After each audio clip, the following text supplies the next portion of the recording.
예, 오늘 우리가 나눌 말씀은요. 창세기 12장 1절에서 4절입니다. 창세기 12장 1절에서 4절인데요. 저희 여러분이 교독하고 마지막 4절은 우리 같이 봉독하겠습니다. 1절에서 4절입니다. 1절 봉독하겠습니다. 여호와께서 아브라함에게 이르시되 너는 너의 고향과 친척과 아버지의 집을 떠나 내가 내게 보여줄 땅으로 가라. 내가 너로 큰 민족을 이루고 내게 복을 주어 내 이름을 창대하게 하리니 너는 복이 될지라. 너를 축복하는 자에게는 내가 복을 내리고 너를 저주하는 자에게는 내가 저주하리니 땅의 모든 족속이 너로 말미암아 복을 얻을 것이라 하시는지라. 이에 아브라함이 여호와의 말씀을 따라갔고 롯도 그와 함께 갔으며 아브라함이 하란을 떠날 때 75세였더라. 아멘. 오늘 말씀의 제목으로 제가 고민을 하다가 진로 상담, 진로 문제, 진로 진학, 진로 고민, 이 여러 가지 그 제목 후보군을 가지고 이제 있다가 마음에 꽂히는 제목이 뭘까 하다가 결국엔 진로 상담이었습니다. 공통적인 그 단어가 하나 있었죠. 바로 진로라는 단어인데요. 참 이거는 제가 청소년들을 이제 섬기고 있는데 그 친구들에게 좀 가장 큰 이제 화두기도 하고 고민이기도 한데, 청소년 시절을 다 지나온 여러분들이 있잖아요. 여러분들 입장에서 청소년 시기엔 대학만 가면 됐다, 취업만 하면 되겠다 생각을 했는데, 여러분 대학교 가니까 어떻습니까? 더 쉬워요, 어려워요? 더 어렵죠. 그렇죠? 여러분 차라리 수행평가가 낫지 않습니까? 그렇죠? 학교에 과제하느라 밤을 새고, 점점 몰골이 이렇게 되고, 미팅은 남의 일이죠. 그렇죠? 어쩌면 점점 힘든데, 여러분 또 속상한 이야기는 회사를 가거나 취업을 하면 더 힘듭니다. 네. 여러분 청소년들이 태풍을 부러워합니다. 왜 그런지 아세요? 태풍은 진로가 정해져 있거든요. 네. 이렇게 분위기 싸게 제가 시작해서 지금 조금 상처를 받았는데 이제 한 마이너스 10 정도 됐어요. 여러분 한 80 정도 올려줘야 제가 이제 내일 고등부 가서 애들 이제 섬길 수 있습니다. 여러분 진로, 진학, 이게 참 문제가 돼서 사실은 이거에 대한 고민의 가장 큰 본질은 미래를 알고 싶다 이거잖아요. 나의 앞길을 알고 싶다. 그래서 이 고민을 너무 적절하게 이제 사단 마귀가 틈타서 요즘은 학원가들마다 뭐가 있냐면은 타로점을 봐요. 궁합을 봅니다. 신기하죠? 여러분 이제 막 대학교 1학년 올라온 친구들은 더 잘 알 겁니다. 어느 학원, 지금 서면에서 가장 유명한 학원이에요. 거기서 궁합을 가지고 이 친구가 이 학원에 맞는지 그거를 체크를 해줘요. 신기하죠? 그리고 이 친구 학생을 진로 진학 이제 대학교를 연결을 해주는데, 너는 궁합적으로 이 학교랑 안 맞다. 그래서 너는 이쪽이 아니라 저쪽으로 가라. 이렇게 상담을 해주는 거예요. 또 어떤 학원은 타로점을 봐서 그 친구의 앞길을 예견해 줍니다. 여러분 그런데 웃긴 것은 그 학원들이 그것을 도입하고 나서 학원생들이 쏟아져 낼 정도로 많이 몰려간다는 거예요. 전 그걸 보면서 사람의 민낯을 보게 됐던 것 같아요. 어떤 민낯이냐면, 미래를 알고 싶고 나의 앞길을 조금 미신적인 수단이지만 그래도 확실하게 얘기해 주는 것을 사람들은 선호한다. 그러니까 그만큼 불안한 것이 우리의 마음이다. 그리고 우리의 마음 속에는 늘 앞으로의 길을 알고 싶은 욕망이 있다는 것을 많이 보게 된 것 같습니다. 그래서 제가 예전에 청소년 사역할 때와 지금의 청소년 사역할 때가 참 많이 다르더라고요. 그리고 지금 청소년 그리고 청년들 입장에서는 아마 다 마찬가지일 겁니다. 누군가가 나의 앞길을 명확하게 얘기해 줬으면 좋겠다 이런 생각을 해요. 경영학과 하더라도 내가 앞으로 이 경영학과 지나서 어디로 진학을 할까? 여러분 우리나라의 그 진로가 15,000개나 된다고 합니다. 직업이. 여러분 거기서 여러분들이 알고 있는 직업은 몇 개나 되세요? 그러니까 우리가 앞으로 어떻게 살아갈지 참 애매하고 어렵다는 거죠. 그리고 그걸 알고 싶은데 명쾌하게 얘기해 주는 사람이 없어요. 누군가가 미래를 알고 그걸 얘기해 주면 참 좋겠죠. 저는 오늘 그런 어쩌면은 안 좋게 얘기하면 욕망, 좋게 얘기하면 소망이죠. 그 고민을 가지고 있는 우리가 어쩌면은 점점점 이제 시간이 지나다 보면은 이게 좀 변질이 되어서 나의 신앙과 충돌을 하게 되거든요. 어떻게 충돌하게 되냐면 스펙을 더 쌓아야 돼, 경험을 더 해야 돼, 더 알아야 더 잘 진로를 쫓아갈 수 있어. 이런 생각들이 결국에는 교회에 있는 이 시간과 교회에서 쓰는 이 섬김과 봉사가 어쩌면 기회비용을 낭비하는 것처럼 느껴질 때가 있다는 거죠. 내가 이 시간을 그냥 허투루 쓰는 건 아닐까. 그 정도까지 사실은 이거는 영적인 문제라고 봅니다. 그래서 신앙과 삶, 그리고 삶과 신앙, 그 괴리 속에 살아가는 우리에게 오늘 이 문제는 좀 해답을 던져주는 걸로 묵상이 됩니다. 특별히 오늘 말씀을 통해서 그런 불안한 세상 속에 확신을 갖고 살아가는 우리 여러분들 되기를 간절히 소망합니다. 축원합니다. 할렐루야. 아멘. 우리가 읽었던 이 창세기 12장 1절에서 4절은 아브라함이 소명을 받는 본문이에요. 아마 한 번 이상은 이 설교를 다 들어보셨을 분들이 많습니다. 그런데 저는 이 설교를 처음 해요. 제가 태어나서 처음으로 이 본문을 오늘 이 자리에서 설교를 합니다. 제가 지난번에 한 학생을, 청소년 아이를 이제 신방을 하면서 얘기를 하다가 딱 하나님께서 떠오르는 구절이 있어가지고 이 말씀을 가지고 이야기를 풀어갔어요. 그랬더니 그 친구가 1시간 반 시간 다 지나고 나서 저 이야기를 듣잖아요. 그리고 그 친구의 적용 결론이 이겁니다. 목사님 그렇군요. 그럼 저는 이제 가출해야겠네요. 우리는 이 말씀 이후에 떠난다는 것을 좀 이렇게 많이 생각을 하는 것 같아요. 그래서 이후에 편입을 하거나 독립을 하거나 이별을 하거나, 아멘. 예, 뭐 그렇게 본토 아비집을 떠나라, 이렇게 떠난다는 거에 되게 의미 부여를 많이 합니다. 그런데 사실 이 본문은요, 무작정 떠나라는 것이 우리의 해답이 아니에요.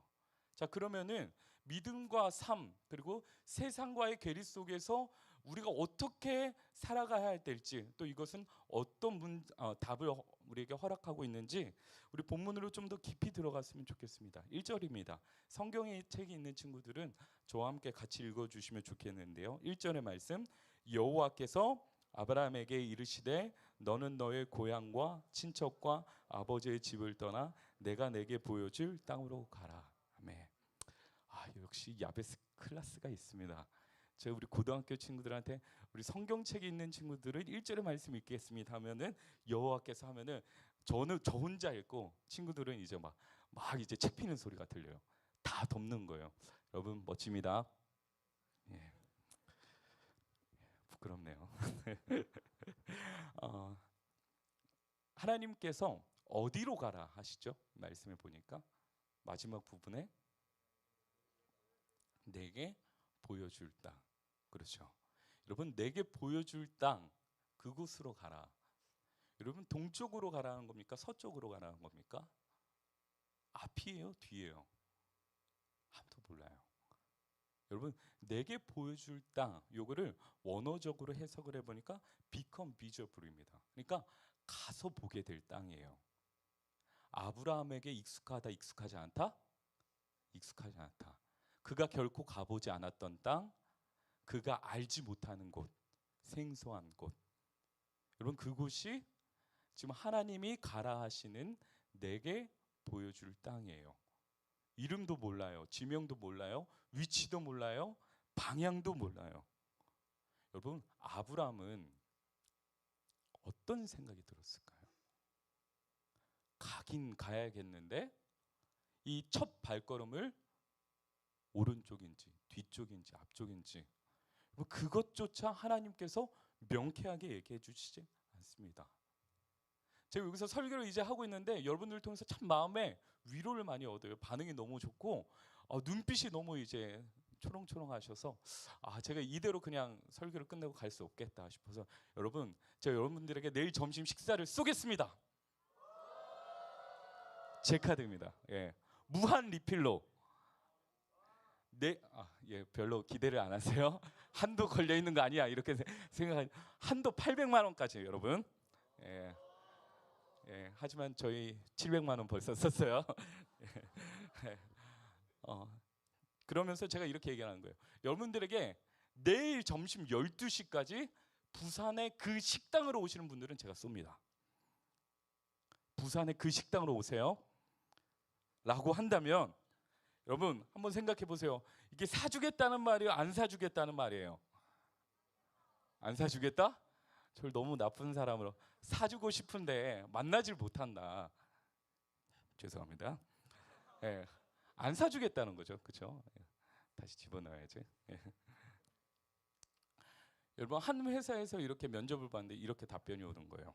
우리 회사에 지원해 주셔서 감사합니다. 면접 일정은 이번 토요일 오후 2시니 부산 어딘가에 있는 면접장으로 참석해 주시기 바랍니다. 여러분 오라는 거예요, 말라는 거예요? 너를 기다렸다는 거예요? 아니면은 너는 실패라는 거예요? 뭐 아리송하죠? 사실 이 말은 당신이 싫다 이 말이나 마찬가지입니다. 왜냐면은 부산 어디에 면접장 있는지 어떻게 합니까? 그렇죠? 제가 내일 밥을 산다고 했어요. 근데 제가 어느 식당에 딱 박혀 있는지 여러분들이 알아요, 몰라요? 그때부터 뭐 SNS 탐사대 이렇게 야 저쪽이다 해운대다 막 이렇게 할 수도 있겠지만 여러분 사실 이 말은 안 사주겠다는 말이나 마찬가지죠. 왜요? 상당히 추상적이고 모호하지 않습니까? 약속을 잡으려면 정확하게 잡아야죠. 제가 지난번에 제주 비전 트립을 저희 고등부 아이들을 데리고 갔었는데 오후 8시에 출발을 했거든요. 그런데 거기 출발하는 버스를 예약을 했는데 오전 8시에 오신 거예요. 저녁 8시가 됐는데 그분이 안 오세요. 야, 되게 난감했어요. 결국엔 다행히 저녁 9시에 출발합니다. 여러분 같이 8시라고도 했는데 오전 오후가 조금 헷갈리니까 어떻게 돼요? 난감한 상황이 발생을 합니다. 여러분 하나님께서 오늘 아브라함에게 얘기하는 거예요. 내게 보여줄 그 땅으로 내게 보여줄 딱 그 땅으로 가라. 어딘지도 몰라요. 지명도 몰라요. 방향도 몰라요. 여러분 명확합니까? 아니면 추상적입니까?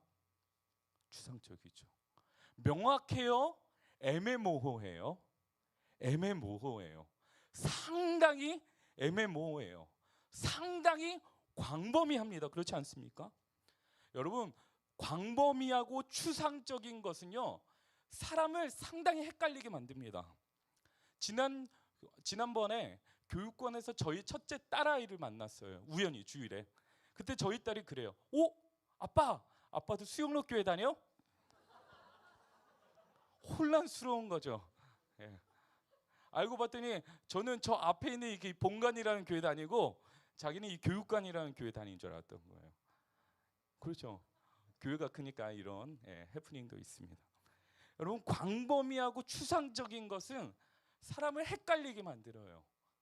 그러다 보면 이게 하나님의 뜻인지 하나님의 비전인지 하나님의 사명인지 이해가 안 된다는 거죠. 오늘 본문에 보니까 그래도 그나마 우리가 읽지 않았던 뒷구절들을 보니까 아브라함이 하나님이 가라 하신 곳이 가나안이라는 것은 깨닫습니다. 가나안. 근데 여러분 가나안의 위치를 보니까 제가 그 직경을 일부러 구글 어스에서 다 찾아봤어요. 우리 부산의 20배나 큰 곳이 가나안입니다. 하나님이 그나마 명쾌하게 얘기해 준 것이 너 가나안으로 가라 이거였는데 그게 뭐냐면 야 나비나 너 경상도로 가라. 경상도 어디요? 그러면서 이제 그때부터 이제 국토 대장정을 시작을 하는 거죠. 여러분 참 어렵죠. 어디로 가야 합니까? 하나님 저는 어느 길로 가서 선한 영향을 끼쳐야 하죠? 하나님 저의 역할은 무엇입니까? 근데 여러분 이런 불안함 속에 애매모호함 속에 한 가지 문제가 더 발생을 합니다. 12장 4절에 한번 저랑 같이 읽어주시겠습니까? 4절입니다. 이에 아브라함이 여호와의 말씀을 따라갔고 롯도 그와 함께 갔으며 아브라함이 하란을 떠날 때에 75세였더라. 우리 읽진 않았지만 5절도 같이 한번 읽어주시겠어요? 아브라함이 그의 아내 사레와 조카 롯과 하란에서 모든 소유와 얻은 사람들을 이끌고 여기까지요.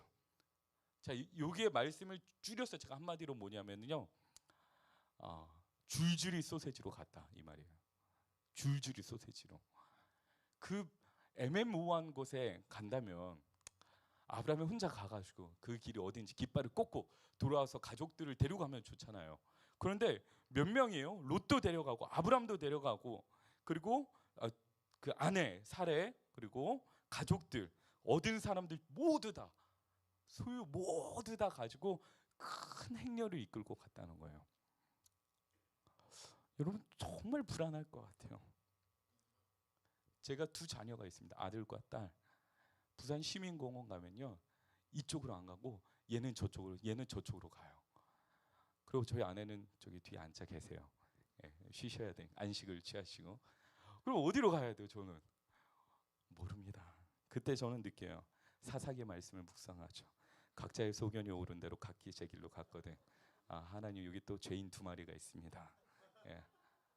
그리고 아브라함에겐 큰 부담이지 않겠습니까? 그 모든 것의 리더가 아브라함이에요. 누가 다쳐도 그의 책임이고, 누가 잘못돼도 그의 책임이고, 심지어 재산이 조금 상해도 누구의 책임이에요? 모세를 보십시오. 그가 사람들을 이끌고 갈 때 얼마나 많은 사람들이 한탄을 듣습니까? 하나님이 명확하게 그들을 데려가는, 그리고 순종해서 막 구름 기둥과 불 기둥을 보고 있음에도 누구를 탓해요? 모세를 탓하죠. 그게 사람의 습성이에요. 여러분, 하나님의 추상적인 그 어떤 것보다 추상적인 명령을 듣고 구름 기둥도 없어요, 불 기둥도 없어요, 내리는 만나도 없어요. 그냥 올곧이 걸어가는 아브라함 뒤에 있는 사람들이 얼마나 불안해하고 그를 탓했겠습니까? 아브라함은 애매모호하지만 한편으로는 부담이 됐습니다. 그리고 4절 마지막에 보니까 그의 나이 75세였더라. 여러분, 이 나이는 생각을 해보세요. 출발이 어울리는 날이에요? 아니면은 마무리가 어울리는 날이에요? 마무리. 출발이 어울리는 분들이 있으면 또 이렇게 야성적이신 것 같은데, 여러분 마무리가 어울려요. 그렇죠? 떠오르는 태양이라기보다는 저물고 있는 황홀한 황혼과도 같습니다. 뭔가를 새롭게 그리고 격전적으로 시작하기에는 무리한 인생이에요. 근데 그는 가요. 근데 그는 출발을 해요. 이상하죠? 말씀을 보니까 우리가 이 4절의 말씀에는 1절의 말씀은 진짜 멋있게 해석이 돼 있고, 그런데 사실은 이 말씀은요, 헬라어 원어적으로 해석을 했을 때 가장 앞에 히브리어 원어적으로 봤을 때 어떤 단어가 오냐면은 너는 가라, 그리고 너의 아비와 너의 친척을 떠나라, 이렇게 얘기하세요. 주님의 명확한 첫 번째 명령이 뭐였냐면 너는 가라였어요. 너는 가라. 하나님 조건을 부어주지 않으세요. 내가 이렇게 해줄 테니까, 너에게 잘 인도해 줄 테니까 그러니까 가라, 이게 아니라 일단 출발해라, 일단 행동해라, 이렇게 말하는 거예요. 너는 가라, 그리고 나서 너의 고향과 친척과 아버지의 집을 떠나 네가 보여줄 그 땅으로 먼저 가라. 여러분, 하나님은 아브라함에게 액션을 먼저 요청하십니다. 액션. 아브라함의 별명이 뭔지 아십니까, 여러분? 아브라함의 별명 뭘까요? 뭐라고요? 믿음의 종. 야베스. 예, 예배 안 끝날 뻔했어요. 아브라함의 별명은 믿음의 조상이죠. 믿음의 조상인 아브라함, 그의 믿음의 비밀은 행동에 있습니다. 하나님이 그를 부르실 때 조건이나 다양한 무언가를 허락하지 않아요. 진로나 명확한 길을 제시하지 않아요. 딱 한 가지, 너는 먼저 가라. 너는 먼저 가라. 그리고 내가 나중에 보여줄게. 어떻게 될 건지. 넌 진짜 복이 될 거야. 내 나중에 보게 될 거야. 일단 가. 먼저 가. 먼저 행동해. 아브라함의 인생이 사실 그랬어요. 그는 늘 행동하는 인생이었어요. 조카 롯이 다툼 속에서 좌로나 우로나 갈 때 조카 롯이 좌로 측으로 갔어요. 그럼 여러분 우측으로 가면 되잖아요. 그런데 그는 그 자리에 멈춰서서 하나님의 음성을 듣기까지 기다립니다. 하나님의 뜻이 있을 때 움직였어요.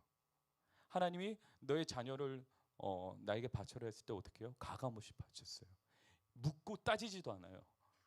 애매모호하잖아요. 헷갈리잖아요. 그런데 그는 묻지 않아요. 질문하지 않아요. 궁금해하지 않아요. 그냥 갑니다. 무식하죠. 못 배운 거 아닌가 싶죠. 어떻게 그 집안의 지도자인 그가 책임감 없이 황혼의 나에 그렇게 갈 수 있습니까? 그거를 사람들은 무리수다라고 하지만 성경에서는 믿음이라고 해석을 해요. 믿음은 재는 게 아니에요. 믿음은 해석하는 게 아니에요. 여러분, 믿음은 행동하는 겁니다. 아멘이십니까? 여러분, 믿음은 먼저 내 몸으로 나아가는 것인 줄로 믿습니다. 아멘입니까? 이 자리에 여러분들이 금철전에 먼저 나온 것처럼 우리의 신앙이 행동으로 해석되는 여러분들이 되기를 간절히 소망합니다. 요한복음 14장 6절에 이렇게 얘기해요. 예수께서 이르시되 내가 곧 길이요 진리요 생명이 나로 말미암지 않고는 아버지께로 올 자가 없느니라. 아브라함은 알았죠. 누가 길인지, 누가 진리인지, 누가 생명인지. 내 앞길은 보이지 않아요. 애매모호해요. 내 진로는 모르겠어요. 그런데 명확한 거 한 가지는 있는 거예요. 나의 길은 하나님이다. 내가 하나님의 음성을 듣고 있고 하나님이 나에게 가라고 했으면 내가 이쪽을 가든지 저쪽을 가든지 성공하든지 실패하든지 나는 믿음의 인생이다. 아브라함이 알았던 게 그겁니다. 우리가 살다 보면 세상은 복잡해요. 대학생이 되고 취업을 하고 회사를 가다 보면 더 복잡해요. 그런데 복잡한 세상 속에 단순한 진리를 놓치면 안 됩니다. 때로는 걱정 어린 현실 속에서 여러분 진짜 진리를 놓치면 안 됩니다. 길은 주님이십니다. 아멘입니까? 생명은 주님께 있습니다. 아멘이십니까? 아멘.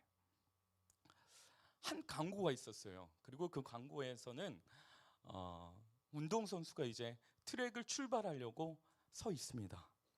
준비 자세를 취하더니 땅 하는 소리와 함께 전력 질주로 달려가요. 그 질주와 함께 주변 풍경들을 순식간에 지나갑니다. 주변 풍경들이 막 빠르게 지나가는 거예요. 그러다가 그 광고를 찍고 있던 그 감독이 갑자기 손을 들어서 표시를 쫙 해요. 그러자 갑자기 모든 것이 멈춘 것처럼 슬로우 모션이 쫙 펼쳐집니다. 그러면서 카메라 앵글이 점점 그 선수의 얼굴과 땀방울과 근육과 모든 것을 천천히 비춥니다. 여전히 달려나가고 있는 그를 천천히 비추는 거예요. 그 감독의 의미가 뭘까요? 막 파겨가는 그 풍경 속에서 그 선수를 집중해서 사람들에게 보여주고 싶었던 거죠. 오늘 성경의 본문은요, 그 슬로우 모션 기법을 쓰고 있어요. 창세기 1장부터 11장까지 하나님은 천지를 창조하시고 이 땅을 만드십니다. 사람을 만드셨으나 그들은 타락을 해요. 몇 대가 지나서 온 민족으로 사방이 퍼졌으나 그들의 죄에 번성을 해서 결국에는 물러서 다스림을 당합니다. 노아를 통한 새 시작, 하지만 바벨탑을 통해서 또다시 흩어지는 상황이 발생이 돼요. 여러분, 수천 년이에요. 수천 년에 달하는 시간이 단 11장의 내용에 집약되어 있어요. 엄청나게 긴 시간과 세대들이 아주 짧은 내용에 함축되어져 있다는 거죠. 마치 달리기 선수가 빠르게 지나가듯이 함축되어서 스피드감 있게 진행이 됩니다. 그러다가 갑자기 이 성경의 진짜 감독관 되시는 하나님께서 손을 들어서 표시를 하십니다. 그러면서 무언가 슬로우 모션이 걸린 것처럼 쫙 느리게 진행이 돼요. 그러면서 한 사람을 비추는데 아브라함입니다. 아브라함. 온 인류를 대서사시를 전하다가 별것도 아닌 것 같은 한 사람 노인 아브라함을 주인공으로 등장을 시켜요. 아주 천천히 좁게, 그리고 창세기에 80% 정도 되는 분량을 쓸 정도로 정말 길게 오랫동안 슬로우 모션을 길어서 우리에게 그의 이야기를 알려주십니다. 하나님이 왜 그러셨을까요? 그 주님의 의도성이 무엇이겠습니까? 주님은요, 정말 격변하는 그 세상 속에 한 사람에게 집중을 여러분들에게 시켜서 그가 가지고 있는 그 믿음, 특별히 행동하는 믿음, 그것을 여러분들에게 보여주고 싶으셨습니다. 아브라함 혼자 스스로 자기 자신만 봤을 때는 불안한 사람이죠. 두렵고 책임감으로 막 짓눌리는 사람이에요. 이것을 선택해야 되나 저것을 선택해야 되나 갈팡질팡할 수 있는 그 사람인데, 새로운 시작을 하기에는 너무 늦어버린 그 사람인데, 하나님은 그 비참해 보이고 초라해 보이는 그를 조명하셔서 우리에게 던지는 거예요. 봐라, 그냥 내 말 듣고 움직이는 자의 인생이 어떻게 되는지 봐라. 아주 긴 시간 동안 그의 얘기를 펼쳐주십니다. 사랑하는 여러분, 이제 말씀을 정리하려고 합니다. 어쩌면 저의 제자들이기도 했고, 또 이 자리에서 또 처음 보는 우리 함께 끝까지 하나님 나라를 위해서 달려간 우리 동역자들이기도 한데, 여러분 하다 보면 두려울 때가 있죠. 그렇죠? 내가 막 불안할 때도 있고, 어떻게 살아야 할까? 이후에는 내가 뭘 해야 되지? 명쾌하지 않고, 교회 와서 기도해 봤지만 하나님이 너 이거 해라 명확하게 들려주시지도 않은 것 같고. 여러분, 그런데 아브라함도 그랬다고 합니다. 아브라함도. 그리고 죄송하지만 저도 그래요. 목회자라는 명확한 비전을 살아가고 있지만 저도 한치 앞을 몰라요. 이후에 어떤 사역을 할지, 무엇을 할지, 내가 잘할지 못할지, 어떤 길로 갈지 몰라요. 여러분, 믿음은 불안한 세상 속에 하나님만 보면서 행동하는 거예요. 그냥 가세요. 그 길 그대로 가십시오. 포기하지 말고 가십시오. 그대로 가십시오. 최소한 이 자리에 와서 순수하게 하나님을 부르짖기 위해서 왔다면 여러분 그냥 그대로 가십시오. 몰라요. 누가 책임져 줄지 아무도 몰라요. 근데 여러분, 하나님께 맡긴 인생이 어떻게 책임져지는지 우리가 아브라함을 통해서 보잖아요. 남의 이야기가 아니라 이 이야기는 우리를 향한 이야기예요. 하나님이 성경의 슬로우 모션을 걸어서 우리에게 봐봐라 얘들아, 자세히 좀 들여다봐라. 이게 너희들의 인생이야. 너희들이 누리게 될 복이야. 안개가 가린 것 같이 아무것도 몰라도, 보이지 않아도, 너희들의 진로가 명확하지 않아도 어떻게 쓰임받을 수 있을까? 내 능력은 없는데 그래도 내가 쓰겠다면 쓰겠다는 것이 나의 비전이야. 그게 여러분들 향한 하나님의 꿈입니다. 아멘이십니까? 두려우면 두려운 대로 행동하는 믿음을 달라고 하면서 기도하시고, 걱정되면 걱정되는 그대로 하나님을 구하면서 가십시오. 하나님을 향한 믿음만 흔들리지 않으면 됩니다. 그런 여러분들이 되길 간절히 축원합니다. 우리 같이 그 고백으로 하나님께 나가고자 하는 분들이 있다면 같이 그 자리에서 일어나셔서 함께 찬양했으면 좋겠는데요.